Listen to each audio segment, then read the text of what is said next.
noite a todos irmãos, irmãs, amigos e amigas. Estamos começando mais uma transmissão da Rádio Reformista em Patos de Minas. E agora nós vamos ouvir uma música que vem falando do preguiçoso. E logo após essa música nós vamos pôr uma da formiguinha, que nos ensina o dever de trabalhar. Em Provérbios 6 diz assim: vai ter com a formiga, preguiçoso. Observe o seu comportamento e aprenda.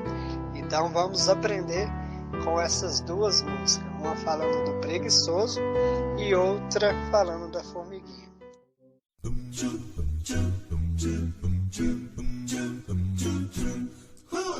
Todo mundo disse que trabalharia, com disposição logo iria. Todo mundo supôs que alguém cumpriria, mas no final ninguém o cumpriu.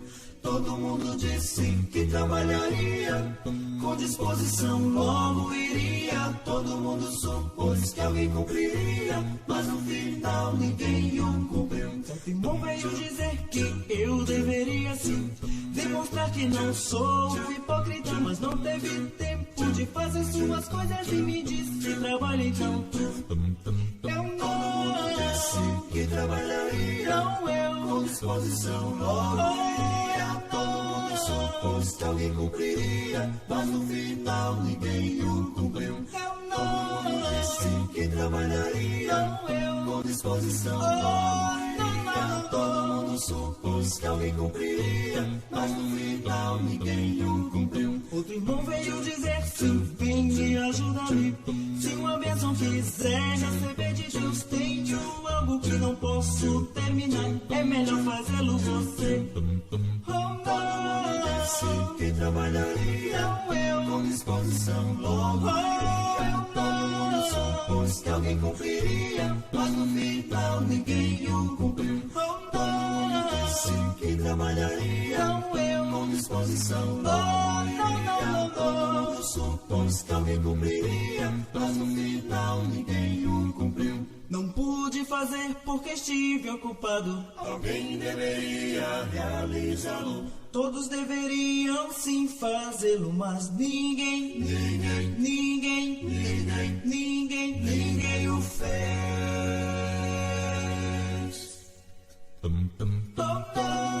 Disse que trabalharia, não eu, com disposição logo iria. Todo mundo supôs que alguém cumpriria, mas no final ninguém o cumpriu.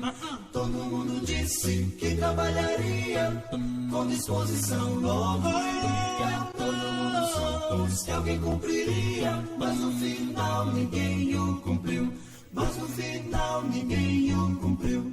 Mas no final ninguém o cumpriu.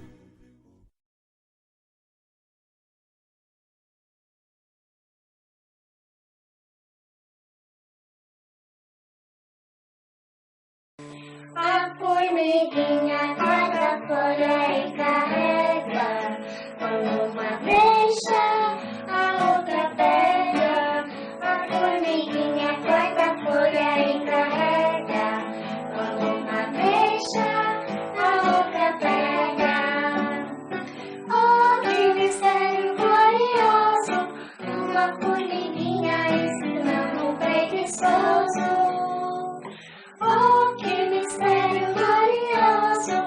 Uma formiguinha ensinando um preguiçoso.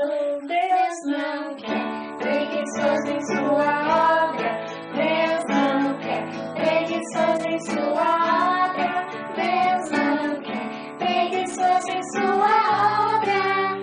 Vou caminhando sempre com o Senhor, levando a palavra com amor. Não temo mal, pois Ele me salvou. A Ele eu seguirei. O mundo pode me querer parar, mas suas promessas Ele cumprirá. Confiarei, pois nada vai me abalar, nada temerei. Vou cantando, adorando o nome do Senhor.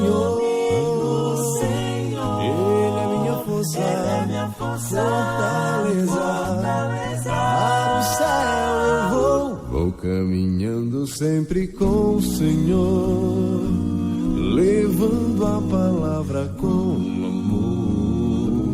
Não temo mal, pois Ele me salvou. A Ele eu seguirei. O mundo pode me querer parar, mas suas promessas Ele cumprirá.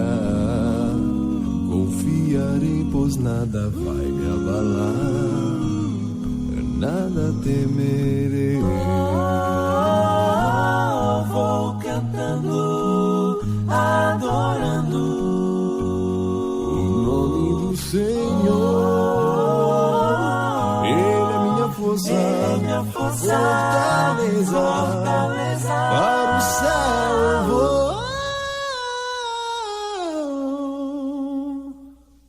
Vou caminhando sempre com o Senhor, levando a palavra com amor. Não temo mal, pois Ele me salvou. A Ele eu seguirei. O mundo pode me querer parar, mas sua promessa Ele cumprirá. Confiarei, pois nada vai me abalar, nada temerei. Confiarei, pois nada vai me abalar,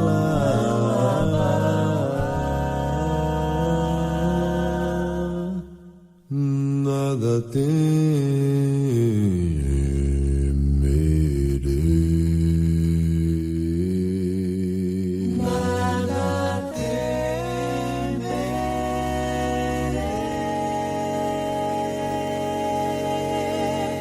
A mãe daquele adolescente era muito, muito bonita. Mas aos 15 anos, ele começou a odiá-la e morria de vergonha dela. Certa feita, em uma reunião escolar, aquela mãe foi então à escola para pegar as notas do filho. E na hora em que ela vinha até a sua direção, a cara daquele garoto queimava de vergonha. Quando ele a viu vindo em sua direção, ele tentou desviar dela correndo, mas ela então, inocentemente, gritou seu nome. Naquele momento, o mundo daquele adolescente desabou. Ele percebeu que todos os amigos o olhavam com cara de nojo e desprezo, e sentiu naquele momento que queria se enfiar no buraco. Quando ele chegou então em casa, foi diretamente tirar satisfação com a mãe. Por que você me fez passar essa vergonha hoje na escola? Será que você não percebe que eu te odeio?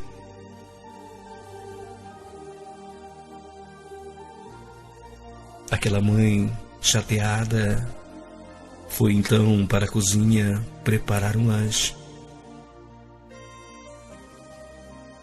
Mas o filho continuava insistindo, perturbando-a e também perguntando: por que você só tem um olho? Por que você não morre de uma vez? Parece um monstro. Aquela mãe, naquele exato momento, começou a chorar ali mesmo.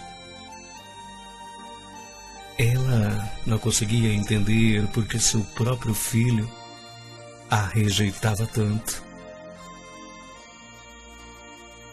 Os dias se passaram e aquele adolescente e também a mãe não se falavam muito, apesar de morarem na mesma casa. Ele logo começou a namorar uma garota da mesma rua. Ela ficou grávida e ele então se casou com ela. Aquele filho não convidou a mãe para o casamento e muito menos apresentou a pequena neta a ela. 5 meses depois, ele e também a sua esposa mudou daquela pequena cidade e foram morar a 50 quilômetros dali. 6 anos depois, uma mulher bateu então a porta e a pequena menina atendeu. Olha, é a minha netinha, disse a mãe daquele rapaz para a pequena Isabela. Quem é você? A minha vovó? A mulher acenou com a cabeça que sim, sorrindo e também tentando abraçar a pequena neta. Mas quando o filho chegou em casa, ele ficou com tanta raiva que imediatamente mandou a pequena filha ir para dentro e xingou mais uma vez aquela mãe. Ele disse a ela que não tinha direito algum em perturbar a sua família. Naquele momento, mesmo vendo a mãe totalmente arrasada, ele não deu a mínima a ela. Mas depois, pensando bem e analisando no fundo do seu coração, um grande arrependimento bateu por todas as coisas que ele já havia dito a ela. Uma forte dor tomou conta do seu coração naquele dia, e ele viu então em sua mente tudo que ela havia feito por ele quando criança. Aquele filho resolveu então visitar a sua mãe. 2 dias depois, quando ele chegou então até a casa dela, o seu corpo estava caído no chão e junto a ele uma foto e também um bilhete. Naquele pequeno bilhete estava escrito: Filho, me perdoe por tudo. Minha intenção era somente te ajudar. Eu sempre quis o melhor para você, filho. Eu sempre fiz de tudo para te dar o melhor. Ah, filho, você se lembra aos 15 anos quando você me perguntou por que eu tinha só um olho? Eu agora quero lhe responder. É porque quando você era bem pequenino, você teve um pequeno problema em seus olhos e eu então te dei as minhas córneas, filho. Me desculpe pelaquela vergonha na escola naquele dia. Ah, filho, a sua filhinha é muito linda. E só mais uma coisa, filho. Nunca se esqueça que eu te amo, tá?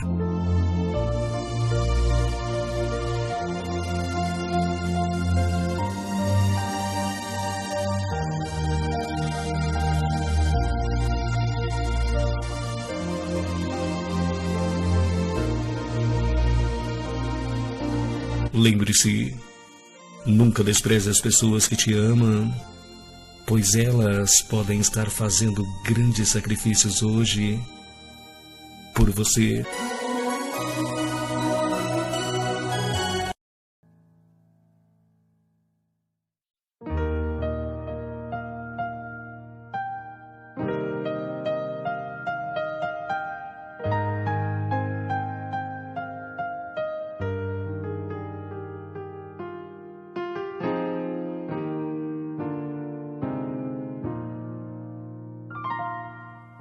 Há momentos na jornada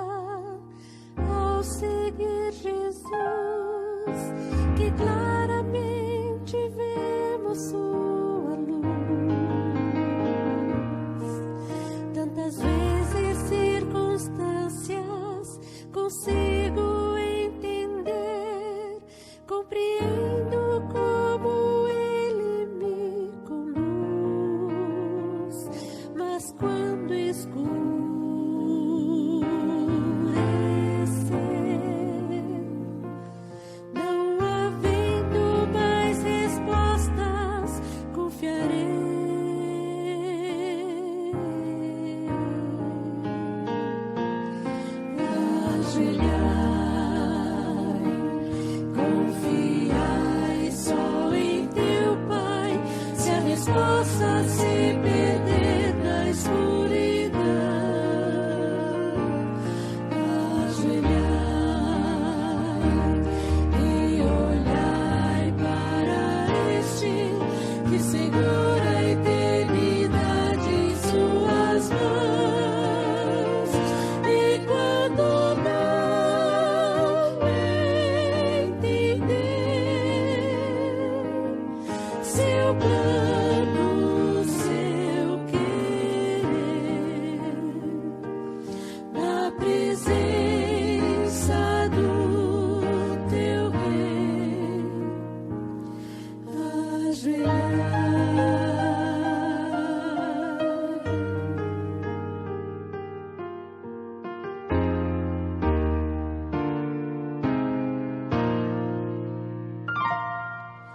Quando nuvens nos rodeiam, avisando o temporal, e o vento frio soprando sem cessar, logo torna-se o motivo para a angústia e o sofrer, e pensamos que o Senhor bem longe está. Mas no temporal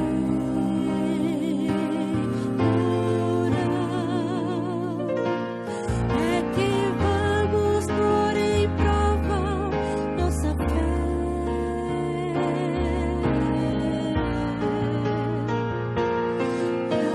Ajoelhai,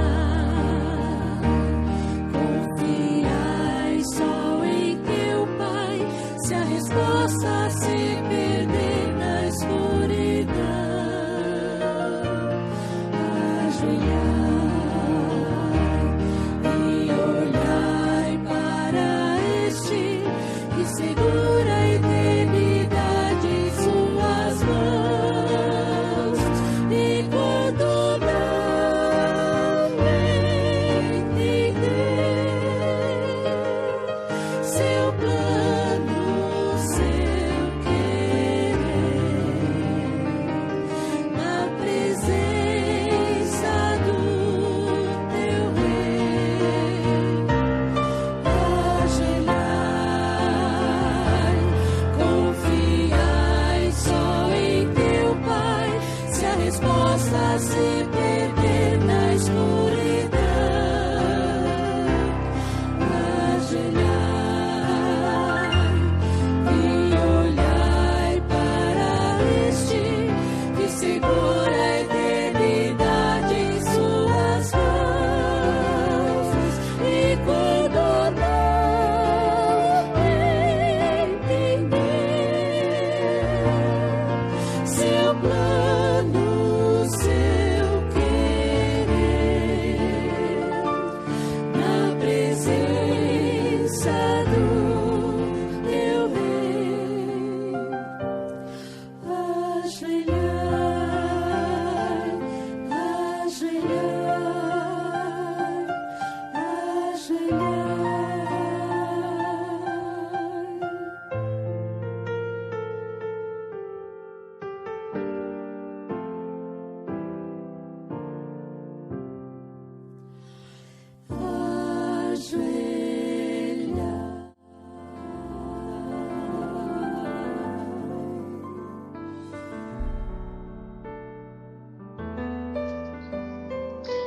Pedidos de oração realizados na transmissão anterior. Rosiane Dornelas. Peço oração por todas as crianças. Júnior Luiz. Não temos o direito de julgar, muito menos de falar desnecessariamente. Só Deus sabe a capacidade de cada criatura. O médico fez o que poucos fariam. Lição de vida extraordinária. Elza Mello. Amei a experiência do leite, muito linda. Cida Alves. Amém. Milena Santos. A melhor rádio. Tabita Carmel. Peço oração pela equipe, amigos e irmãos que estão de prontidão, orando pelos pedidos e pela Rádio Reformista. Jardineiro. Peço oração por mim e minha família. Quero mandar um abraço para os amigos que estão ouvindo a Rádio Reformista nos Estados Unidos. Sandra Luz. Bom dia, amados do Pai. Deus é sempre nosso refúgio e fortaleza. Peço oração pela minha conversão e de minha família. Amém. Temos também um pedido que foi mandado pelo WhatsApp da irmã Cleves, que pede oração por toda a sua família, seus filhos, seus netos, de modo todo especial pelo Emerson, a Adriana e o Wellington. Que o Senhor possa abençoar a todos os pedidos. Amém.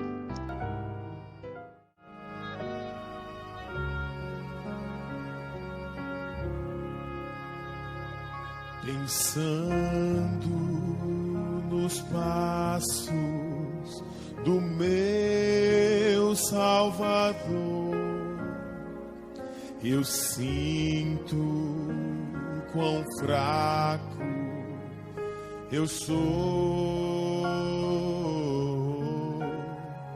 Em mim não há força para obedecer, mas nele sou um vencedor. Seu sacrifício me resgatou, um grande preço foi pago na cruz. Os meus pecados Jesus perdoou, fui redimido por seu grande amor.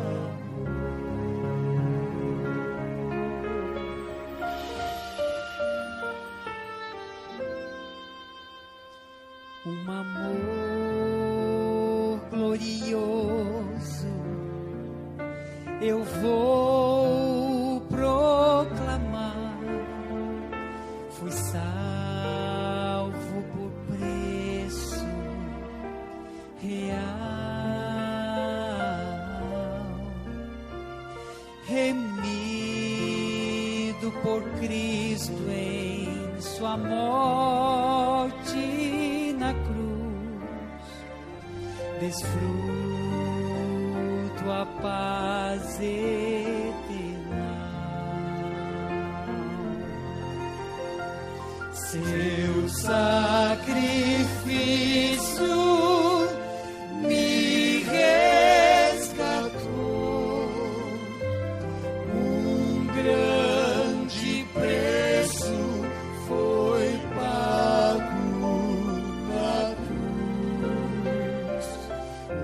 Os meus pecados Jesus perdoou, fui redimido por seu grande amor. Seu sacrifício me resgatou, um grande preço foi pago na cruz.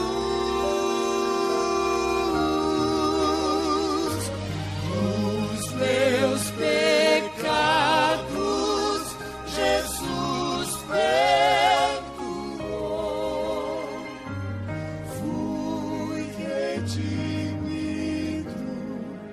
por seu grande amor.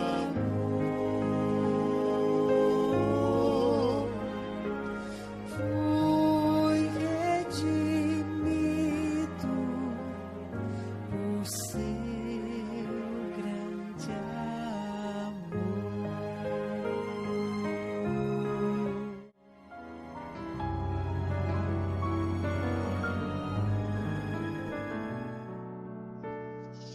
Querido Papai do Céu, Senhor amoroso, bondoso Deus, Pai amado, obrigada, Senhor, por mais essa transmissão da Rádio Reformista, pelas bênçãos que o Senhor vem derramando sobre cada um dos ouvintes e também de todos os colaboradores, Pai. Abençoe, Senhor, de modo todo especial os pedidos que foram realizados nessa transmissão anterior, pelas famílias que estão necessitando de restauração e se chegar mais a Ti, Pai. Seja com cada uma delas, que o Senhor possa restaurar os lares, abençoar aquelas pessoas que estão necessitando de bênçãos, de restauração física, espiritual e mental. Seja com cada uma delas, Pai. Obrigada por o Senhor estar sempre nos abençoando, por o Senhor estar recuperando a Dona Josina, que já foi citada aqui nos pedidos de oração, por o Senhor estar sempre, sempre conosco. Obrigada por mais esse dia e por mais essa transmissão. Isso te pedimos, te agradecemos, no doce e suave nome de Jesus. Amém.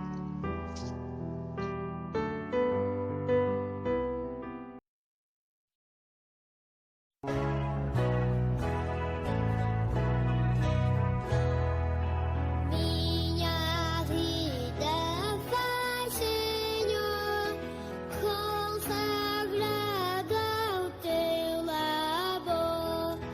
Minhas mãos vão envolver teu amor ao teu querer, teu amor ao teu querer.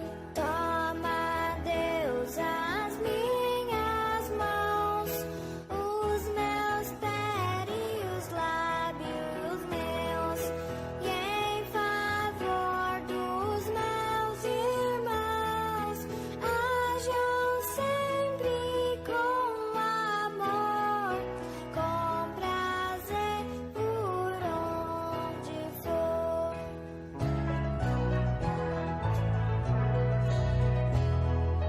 Quando enfim voltar Jesus, com poder em glória e luz, toma, Deus, meu pobre ser, para sempre ir morar com Jesus no mundo. Se lá.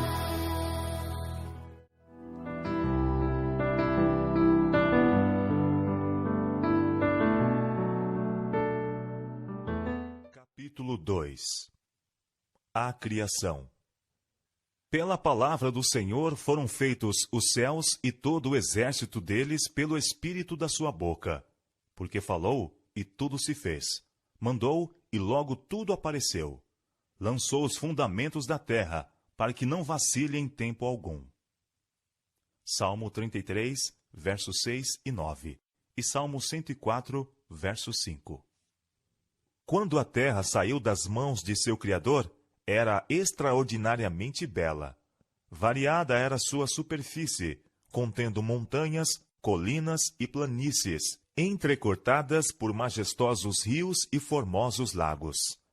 As colinas e montanhas, entretanto, não eram abruptas e escabrosas, tendo em grande quantidade tremendos despenhadeiros e medonhos abismos, como hoje elas são.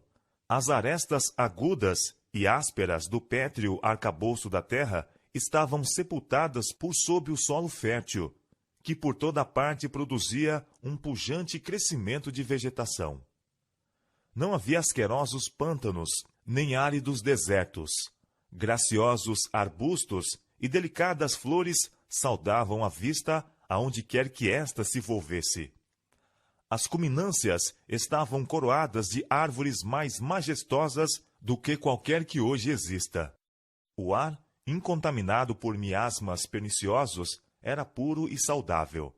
A paisagem toda sobrepujava em beleza os terrenos ornamentados do mais soberbo palácio. A hoste angélica olhava este cenário com deleite e regozijava-se com as obras maravilhosas de Deus.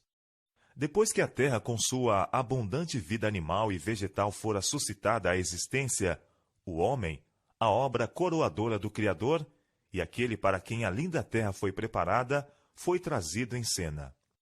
A ele foi dado domínio sobre tudo que seus olhos poderiam contemplar, pois, disse Deus, façamos o homem à nossa imagem, conforme a nossa semelhança, e domine sobre toda a terra. Criou Deus, pois, o homem à sua imagem, homem e mulher os criou. Gênesis capítulo 1, verso 26 e verso 27. Aqui está claramente estabelecida a origem da raça humana, e o relato divino refere tão compreensivelmente que não há lugar para conclusões errôneas. Deus criou o homem à sua própria imagem. Não há aqui mistério.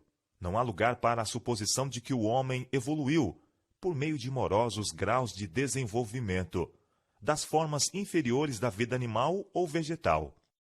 Tal ensino rebaixa a grande obra do Criador ao nível das concepções estreitas e terrenas do homem. Os homens são tão persistentes em excluir a Deus da soberania do universo que degradam ao homem e o despojam da dignidade de sua origem. Aquele que estabeleceu os mundos estelares nos altos céus e com delicada perícia coloriu as flores do campo, aquele que encheu a terra e os céus com as maravilhas de seu poder, vindo a coroar sua obra gloriosa, a fim de pôr em seu meio alguém para ser o governador da linda terra, não deixou de criar um ser digno das mãos que lhe deram vida. A genealogia de nossa raça, conforme é dada pela inspiração, remonta sua origem não a uma linhagem de germes, moluscos e quadrúpedes a se desenvolverem, mas ao grande Criador. Posto que formado do pó, Adão era filho de Deus. São Lucas capítulo 3, verso 38. Ele foi posto como representante de Deus, sobre as ordens inferiores de seres. Estes não podem compreender ou reconhecer a soberania de Deus, todavia foram feitos com capacidade de amar e servir ao homem. Diz o salmista: fazes com que ele tenha domínio sobre todas as obras das tuas mãos. Tudo puseste debaixo de seus pés, os animais do campo, as aves dos céus e tudo que passa pelas veredas dos mares. Salmo 8, versos 6 a 8. O homem deveria ter a imagem de Deus, tanto na aparência exterior como no caráter. Cristo somente é a expressa imagem do Pai. Mas o homem foi formado à semelhança de Deus. Sua natureza estava em harmonia com a vontade de Deus. A mente era capaz de compreender as coisas divinas. As afeições eram puras. Os apetites e paixões estavam sob o domínio da razão. Ele era santo e feliz, tendo a imagem de Deus e estando em perfeita obediência à sua vontade. Ao sair o homem das mãos do Criador, era de elevada estatura e perfeita simetria. O rosto trazia a rubra coloração da saúde e resplendia com a luz da vida e com alegria. A altura de Adão era muito maior do que a dos homens que hoje habitam a terra. Eva era algo menor em estatura, contudo suas formas eram nobres e cheias de beleza. Esse casal, que não tinham pecados, não fazia uso de vestes artificiais. Estavam revestidos de uma cobertura de luz e glória, tal como a usam os anjos. Enquanto viveram em obediência a Deus, esta veste de luz continuou a envolvê-los. Depois da criação de Adão, toda criatura vivente foi trazida diante dele, para receber seu nome. Ele viu que a cada um fora dada uma companheira, mas que entre eles não se achava adjuntora que estivesse como diante dele. Gênesis capítulo 2, verso 20. Entre todas as criaturas que Deus fez sobre a terra, não havia uma igual ao homem. E disse Deus: não é bom que o homem esteja só. Far-lhe-ei uma adjuntora, que esteja como diante dele. O homem não foi feito para habitar na solidão. Ele deveria ser um ente social. Sem companhia, as belas cenas e deleitosas ocupações do Éden teriam deixado de proporcionar perfeita felicidade. Mesmo a comunhão com os anjos não poderia satisfazer seu desejo de simpatia e companhia. Ninguém havia da mesma natureza para amar e ser amado.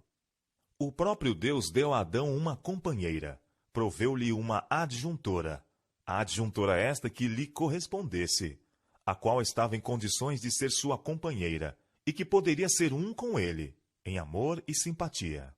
Eva foi criada de uma costela tirada do lado de Adão, significando que não deveria dominar como a cabeça, não ser pisada sob os pés como se fosse inferior, mas estar ao seu lado como sua igual e ser amada e protegida por ele. Como parte do homem, osso de seus ossos e carne de sua carne, era ela o seu segundo eu, mostrando isso a íntima união e apego afetivo que deve existir nesta relação. Porque nunca ninguém aborreceu a sua própria carne, antes a alimenta e sustenta. Portanto, deixará o varão a seu pai e sua mãe, e apegar-se-á à sua mulher, e serão ambos uma carne. Efésios capítulo 5, versos 29 e Gênesis capítulo 2, verso 24. Deus celebrou o primeiro casamento. Assim, esta instituição tem como seu originador o Criador do universo. Venerado seja o matrimônio. Foi esta uma das primeiras dádivas de Deus ao homem, e é uma das duas instituições que, depois da queda, Adão trouxe consigo de além das portas do paraíso. Quando os princípios divinos são reconhecidos e obedecidos nesta relação, o casamento é uma bênção. Preserva a pureza e felicidade do gênero humano, provê as necessidades sociais do homem, eleva a natureza física, intelectual e moral. E plantou o Senhor Deus um jardim no Éden, da banda do Oriente, e pôs ali o homem que tinha formado. Gênesis capítulo 2, verso 8. Tudo que Deus havia feito era a perfeição da beleza, e nada parecia faltar do que pudesse contribuir para a felicidade do santo par. Deu-lhes, contudo, o Criador ainda outra demonstração de seu amor, preparando um jardim especialmente para o seu lar. Neste jardim havia árvores de toda variedade, muitas das quais carregadas de odorantes e deliciosos frutos. Havia lindas trepadeiras, que cresciam eretas, apresentando, todavia, graciosíssimo aspecto, com seus ramos pendendo sob a carga de tentadores frutos dos mais belos e variados matizes. Era o trabalho de Adão e Eva amoldar os ramos da trepadeira de maneira a formar caramanchés, fazendo assim, para si, com as árvores vivas, moradas cobertas com folhagem e frutos. Havia fragrantes flores de toda cor, em grande profusão. No meio do jardim estava a árvore da vida, sobrepujando em glória a todas as outras árvores. Seu fruto assemelhava-se a maçãs de ouro e prata, e tinha a propriedade de perpetuar a vida. A criação estava agora completa. Os céus e a terra e todo o seu exército foram acabados. E viu Deus tudo quanto tinha feito, e eis que era muito bom. Gênesis capítulo 2, verso 1 e Gênesis capítulo 1, verso 31. O Éden florescia sobre a terra. Adão e Eva tinham um franco acesso à árvore da vida. Nenhuma mancha de pecado ou sombra de morte deslustrava a formosa criação. As estrelas da alva juntas alegremente cantavam, e todos os filhos de Deus rejubilavam. Jó, capítulo 38, verso 7. O grande Jeová lançara os fundamentos da terra, ornamentara o mundo inteiro nas galas da beleza, e enchera-o de coisas úteis ao homem. Criara todas as maravilhas da terra e do mar. Em 6 dias, a grande obra da criação se cumprira, e Deus descansou no 7º dia de toda a sua obra, que tinha feito. E abençoou Deus o dia 7º, e o santificou, porque nele descansou de toda a sua obra, que Deus criara e fizera. Gênesis capítulo 2, versos 2 e 3. Deus olhou com satisfação para a obra de suas mãos. Tudo era perfeito, digno de seu autor divino. E ele descansou, não como alguém que estivesse cansado, mas satisfeitos com os frutos de sua sabedoria e bondade, e com as manifestações de sua glória. Depois de repousar no 7º dia, Deus o santificou, ou pô-lo à parte como dia de repouso para o homem. Seguindo o exemplo do Criador, deveria o homem repousar neste santo dia, a fim de que, ao olhar para o céu e para a terra, pudesse refletir na grande obra da criação de Deus, e para que, contemplando as provas da sabedoria e bondade de Deus, pudesse seu coração encher-se de amor e reverência para com o Criador. No Éden, Deus estabeleceu o memorial de sua obra da criação, depondo a sua bênção sobre o 7º dia. O sábado foi confiado a Adão, pai e representante de toda a família humana. Sua observância deveria ser um ato de grato reconhecimento por parte de todos os que morassem sobre a terra, de que Deus era seu Criador e legítimo soberano, de que eles eram a obra de suas mãos e súditos de sua autoridade. Assim, a instituição era inteiramente comemorativa e foi dada a toda a humanidade. Nada havia nela prefigurativo ou de aplicação restrita a qualquer povo. Deus viu que um repouso era essencial para o homem, mesmo no paraíso. Ele necessitava pôr de lado seus próprios interesses e ocupações durante um dia dos 7, para que pudesse de maneira mais ampla contemplar as obras de Deus e meditar em seu poder e bondade. Necessitava de um sábado para de maneira mais vívida o fazer lembrar de Deus e para despertar-lhe gratidão, visto que tudo quanto gozava e possuía viera das benignas mãos do Criador. Era o desígnio de Deus que o sábado encaminhasse a mente dos homens à contemplação de suas obras criadas. A natureza fala aos sentidos, declarando que há um Deus vivo, Criador e supremo governador de tudo. Os céus manifestam a glória de Deus e o firmamento anuncia a obra das suas mãos. Um dia faz declaração a outro dia, e uma noite mostra sabedoria a outra noite. Salmo capítulo 19, versos 1 e 2. A beleza que reveste a terra é um sinal do amor de Deus. Podemos vê-lo nas colinas eternas, nas árvores altaneiras, no botão que se entreabre e nas delicadas flores. Tudo nos fala de Deus. O sábado, apontando sempre para aquele que tudo fez, ordena aos homens abrirem o grande livro da natureza e rastrear ali a sabedoria, o poder e o amor do Criador. Nossos primeiros pais, se bem que criados inocentes e santos, não foram colocados fora da possibilidade de praticar o mal. Deus os fez como entidades morais livres, capazes de apreciar a sabedoria e benignidade de seu caráter, e a justiça de suas ordens, e com ampla liberdade de prestar obediência ou recusá-la. Deviam gozar comunhão com Deus e com santos anjos. Antes, porém, que pudessem tornar-se eternamente livres de perigo, devia ser provada sua fidelidade. No início mesmo da existência do homem, um empecilho fora posto ao desejo de satisfação própria, paixão fatal, que jaz à base da queda de Satanás. A árvore da ciência, que se achava próxima à árvore da vida, no meio do jardim, devia ser uma prova da obediência, fé e amor de nossos primeiros pais. Ao mesmo tempo em que se lhes permitia comer livremente de todas as outras árvores, era-lhes proibido provar desta, sob pena de morte. Deviam também estar expostos às tentações de Satanás, mas, se resistirem à prova, seriam finalmente colocados fora de seu poder, para gozarem o favor perpétuo de Deus. Deus pôs o homem sob a lei, como condição indispensável de sua própria existência. Ele era um súdito do governo divino, e não pode haver governo sem lei. Deus poderia ter criado o homem sem a faculdade de transgredir a sua lei. Poderia ter privado a mão de Adão de tocar no fruto proibido. Nesse caso, porém, o homem não teria sido, não uma entidade moral livre, mas um simples autômato. Sem liberdade de opção, sua obediência não teria sido voluntária, mas forçada. Não poderia haver desenvolvimento de caráter. Tal maneira de agir seria contrária ao plano de Deus ao tratar ele com os habitantes de outros mundos. Seria indigna do homem como um ser inteligente e teria apoiado a acusação feita por Satanás de governo arbitrário por parte de Deus.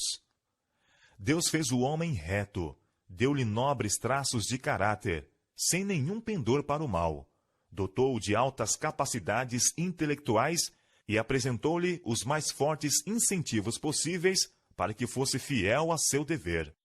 A obediência perfeita e perpétua era a condição para a felicidade eterna. Sob esta condição, teria ele acesso à árvore da vida. O lar de nossos primeiros pais devia ser um modelo para outros lares, ao saírem seus filhos para ocuparem a terra. Aquele lar, embelezado pela mão do próprio Deus, não era um suntuoso palácio. Os homens, em seu orgulho, deleitam-se com edifícios magnificentes e custosos, e gloriam-se com as obras de suas mãos. Mas Deus colocou Adão em um jardim, Esta era sua morada. O céu azul era sua cúpula. A terra, com suas delicadas flores e tapetes de relva viva, o seu pavimento. E os ramos folhudos das formosas árvores eram seu teto. De suas paredes pendiam os mais magnificentes adornos, obra do grande e magistral artífice. No ambiente em que vivia o Santo Par, havia uma lição para todos os tempos. A lição de que a verdadeira felicidade é encontrada não na satisfação do orgulho e luxo, mas na comunhão com Deus mediante suas obras criadas. Se os homens dessem menos atenção às coisas artificiais e cultivassem maior simplicidade, estariam em muito melhores condições de corresponderem com o propósito de Deus em sua criação. O orgulho e a ambição nunca se satisfazem. Aqueles, porém, que são verdadeiramente sábios, encontrarão prazer real e enobrecedor nas fontes de gozos que Deus colocou ao alcance de todos. Aos moradores do Éden foi confiado o cuidado do jardim, para o lavrar e o guardar. Sua ocupação não era cansativa, antes agradável e revigoradora. Deus indicou o trabalho como uma bênção para o homem, a fim de ocupar-lhe o espírito, fortalecer o corpo e desenvolver as faculdades. Na atividade mental e física, Adão encontrava um dos mais elevados prazeres de sua santa existência. E quando, como resultado de sua desobediência, foi ele expulso de seu belo lar e obrigado a lutar com obstinado solo para ganhar o pão cotidiano, aquele mesmo trabalho, se bem que grandemente diverso de sua deleitável ocupação no jardim, foi uma salvaguarda contra a tentação e fonte de felicidade. Aqueles que consideram o trabalho como maldição, acompanhado embora de cansaço e dor, estão acalentando um erro. Os ricos frequentemente olham com desdém para as classes trabalhadoras, mas isto está inteiramente em desacordo com o propósito de Deus ao criar o homem. O que são as posses do mais abastado mesmo, em comparação com a herança proporcionada ao nobre Adão? Contudo, Adão não devia estar ocioso. Nosso Criador, que compreende o que é necessário para a felicidade do homem, designou a Adão o seu trabalho. A verdadeira alegria da vida é encontrada apenas pelos homens e mulheres do trabalho. Os anjos são diligentes obreiros, são ministros de Deus para os filhos dos homens. O Criador não preparou lugar algum para a prática estagnante da indolência. Enquanto permanecessem fiéis a Deus, Adão e sua companheira deveriam exercer governo sobre a terra. Deu-se-lhes domínio ilimitado sobre toda a coisa vivente.